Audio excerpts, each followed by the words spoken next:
Hi guys, welcome back to Kirshner Farmstead. Today, Colton and I are going to show you some quick and easy ways to husk and shuck corn. We visited the farm down in Slough House again this morning, got 61 ears of corn, came out to 29 cents an ear. So awesome deal on corn, and we thought it a good opportunity to get some canning done. All right, so we're gonna get started husking the corn. There's a couple different methods for husking corn. We prefer just grabbing by the top, peeling back. If there's a nice little bud on the corn, snap it off. Okay, and there you go. Good job. Colton's got it down. All right, stack it right there, buddy. There you go. Wait till you guys see what method I came up with for getting the kernels off the cob. It is pretty fantastic, and it's going to save us a lot of time. All with some items that are probably right around your home or farmstead.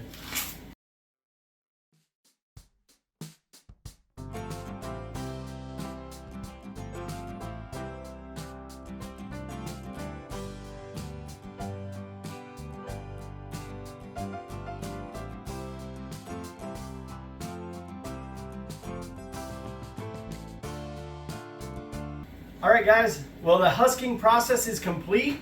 Now let's move on to shucking. I will show you now the method I came up with this morning, and it was free. All right, so a closet dowel holder, right here, okay, it comes in a 2-pack, but if you take the solid one and you put it with a regular mouth mason jar lid, okay, it fits in there perfectly. You can mount it right on your mason jar, okay? And the corn fits perfectly in there. You get half of it done, flip it over, do the other half. We're going to complete this over a bowl, that way it catches all the kernels. And let's get started and see how it works.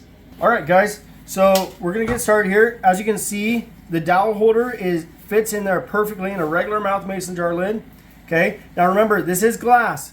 Do not push down super hard on it, and you don't have to push down super hard. The corn goes through it nice and easy, and the kernels just fall right into the bowl.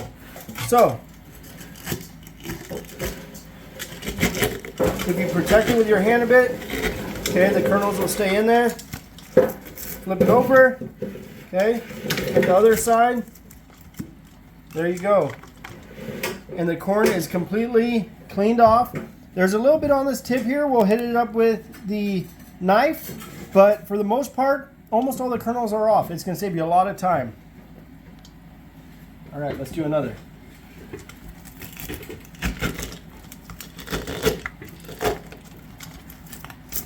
Honey.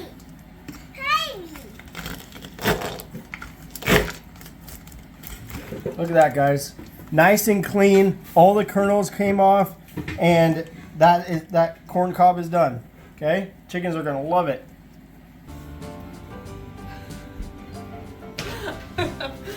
All right, you guys, so Hunter wanted us to time the difference in me cutting the kernels off of the corn and him using his Shucker contraption that he built. All right. I think I'll win. I think you'll win too. All right, ready? Go. Go. Done. Oh, man.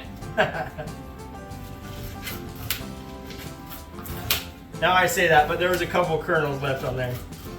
But now I'm done. I win. All right, done.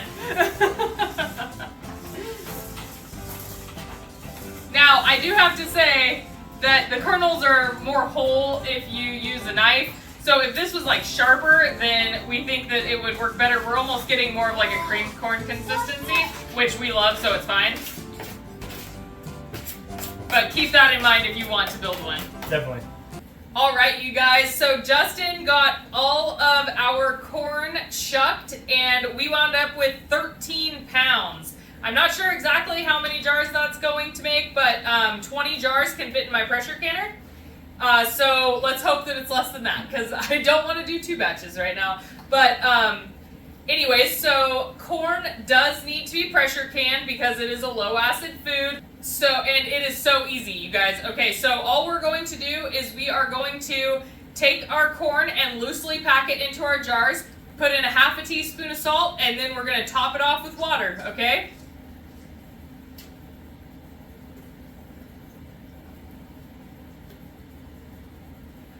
Remember, there are new regulations that say that you do not need to sterilize your jars if you are canning for longer than 15 minutes. So we don't have to sterilize them. All you need is nice, clean jars, okay? I'm filling these up to a 1-inch headspace. I should say I'm filling these up to a loose 1-inch headspace, and then we're going to fill it the rest of the way up with water.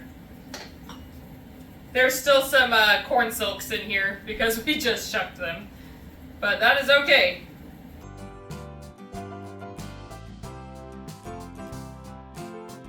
So loosely packing means that you don't want to tamp down your jars and you don't want to smash it down like you would tight pack normally, okay? And this has to do with the heat penetration to the center of your jar and safe canning. There are people that will water bath can corn. We do not. I don't like the time that it takes to water bath can when I have the ability to use a pressure canner. But I'm not knocking anybody that chooses a different way. Their kitchen, their rules, right? Okay, you guys, I have 3 quarts of water in my Presto 23 quart pressure canner. Make sure that you check the right amount of water that needs to go into your model of canner. And I just got that turned on. So it's not going to be super hot when we're putting our jars in. I'm just trying to get it up and going. Now I'm going to add a half a teaspoon of salt, of pickling salt. You can use any non-iodized salt for this, and this is completely optional. I'm just doing it for flavor. Okay, so now we are going to top off our jars to a 1-inch headspace with water, with hot water. But the corn's pretty cold and not much water goes into it, so it really only takes like a quarter of a cup to get it all the way up there. Okay, you guys, so really make sure that you don't have any corn silks around the top of your jar because that will absolutely prevent your jar from sealing, okay? We're going to take a clean flour sack towel and a lid, and we're going to put them on fingertip tight, okay? So this is especially important with pressure canning, even more so than water bath canning in my belief, because your lids will absolutely buckle under the pressure if you over tighten your rings, okay?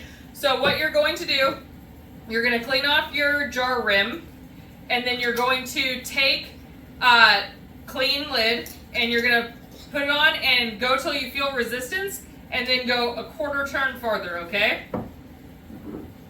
Okay, you guys, so we are going to start packing our jars into our canner, and I'm going to show you how I double stack them, okay?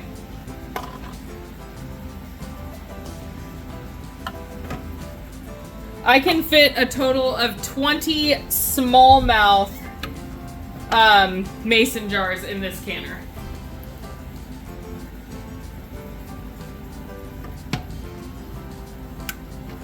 Okay, so I'm going to put 9 on the bottom, and then I'm going to take my rack from one of my other canners, and I'm going to put it in here so that it's sitting flat on top of there. And then we are going to start stacking them up. You don't ever want to stack them directly on top of each other.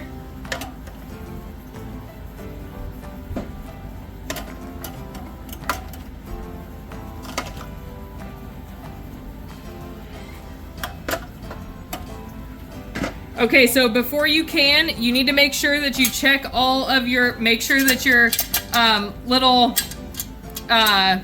pressure indicator works. It's loose so that it can pop up when it needs to. Make sure that you can see light through the petcock valve, which we can. Just make sure that everything is nice where it's supposed to be. Make sure that your pressure relief gasket is good. And then you're going to line up your 2 arrows right here seat it down and rotate it on, okay? Now we're going to turn the heat up to high, and we are going to wait for our petcock valve to start steaming a steady stream, and we will be back. All right, you guys, our little nipple that indicates pressure inside of there, see if you touch it, it kind of spits out water. It has popped up, and we have a steady stream going. Now we are going to set a timer for 10 minutes. And what that does is that allows the air to be forced out of the pressure canner. Okay, you guys, so our 10 minutes is up, and we are going to put our 15-pound weight onto our canner. Okay, so now what we are going to do is we are going to wait until our weight is nicely jiggling back and forth like this, and our canner is up to 15 pounds of pressure.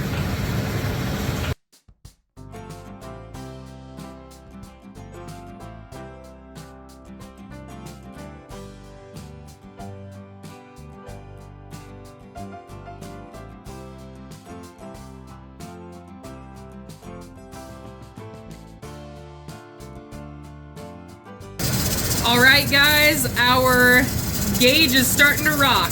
Now, we are going to turn down our heat, and I know that I'm going to turn it down on my stove between 4 and 6.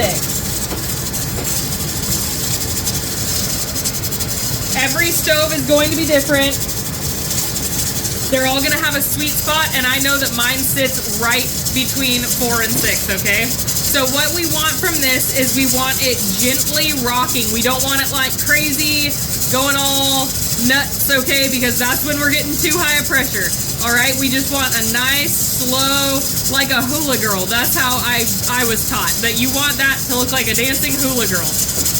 Okay, now we're gonna set our time. The pint processing time for corn is 55 minutes.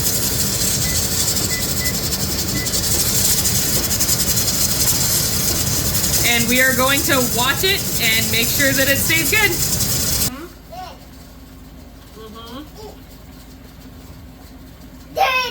Good, go eat it. Mama. No, I don't want it. Yeah. No, thank you, you go eat it. No. Okay, you guys, so I wanted to have a little chat while our corn is processing about some confusion that went on with our last pressure canning video, okay? I mentioned that my gauge is off by 2 pounds, and it is off by 2 pounds. It has been off 2 pounds since the day that we bought this pressure canner. But let me tell you why it's okay and it's not dangerous that I am using that gauge. And that is because I rely on the weight, okay? So the reason that I rely on the weight is because we have to pressure can everything at 15 pounds for our elevation. So that means that as long as that weight is rocking, that means that it is up to the correct pressure, okay? So the dial gauge is really just for us to see that the pressure is building. You know, it's really just like how we say back up your backup. That's kind of backing up our backup, right? So this weight is 100% what is important for this canner. So now, let me tell you when it would be dangerous, okay? So if you lived at a lower elevation and you were only canning to 10 pounds of pressure, you would still use this same weight, but you would rely on this gauge to tell you when it got up to 10 pounds of pressure, okay? So if you were solely relying on this to get up to 10 pounds of pressure, my gauge being 2 pounds over would actually be only at 8 pounds of pressure, okay? So do you see where, and this wouldn't move at all. This does not move if you are canning at any pressure under 15 pounds, okay? But because we can at 15 pounds, it's perfectly safe. I make sure that my weight is always rocking, and I know that it says 17 pounds when it's actually 15 pounds, okay? And I know it's 15 pounds because my little weight is rocking right there. So I am not putting my family in any danger, as was said in comments, and I absolutely know what I am doing with it, and I hope that this helps to explain why, because we are relying on the weight, not the number gauge, okay? All right. I just wanted to clear that up with you guys. We will be back in 47 minutes when this is done. All right. Thanks for sticking around, guys. Bye. Our pressure indicator nipple just dropped down, and we know it is good to open our canner now. If there is still pressure inside of this canner, it will not slip open to the side, okay? You won't be able to move it, so keep that in mind. Now, you always want to open your canner away from you so that you don't get a steam burn to the face. Trust me, it is not pleasant. Also, be careful, there will be dripping from your lid, from the underside of your lid, so do not let it drip on you, okay? Look at that. Still boiling inside of there. Isn't it beautiful, guys? Whoa. Colt thinks so too. All right, let's get these all out. All right, guys. Well, the process is complete. We got 61 ears of corn, 16 pint-sized jars completed in the pressure canner, and you saw our new contraption for shucking corn. So let's Oh, do you hear that ping? They're starting to seal. All right, you guys, if you enjoyed this video, I hope that you like, subscribe to our channel, and share with your friends. And as always, have a blessed day. bye. Bye.